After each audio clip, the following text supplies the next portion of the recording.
আজকে বানাবো jackfruit Manchurian. এখানে আমি এঁচোড়টাকে আগে থেকে কেটে নিয়েছি এভাবে ছোট ছোট করে। এখানে আমি সাদা কাপড় নিয়ে নিয়েছি, দিয়ে দেবো এর মধ্যে থেতো করা আদা, থেতো করা রসুন দিয়ে এরকম ভাবে হুটুলি বেঁধে নেবো।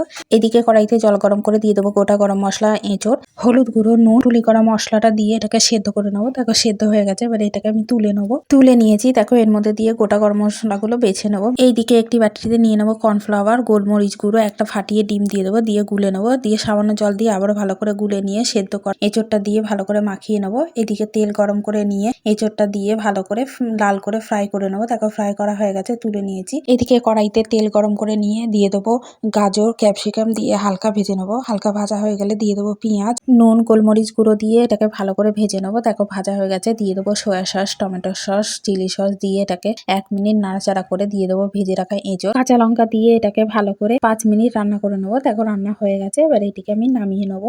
এই রেসিপিটি ফ্রাইড রাইসের সাথে খেতে দারুণ লাগে।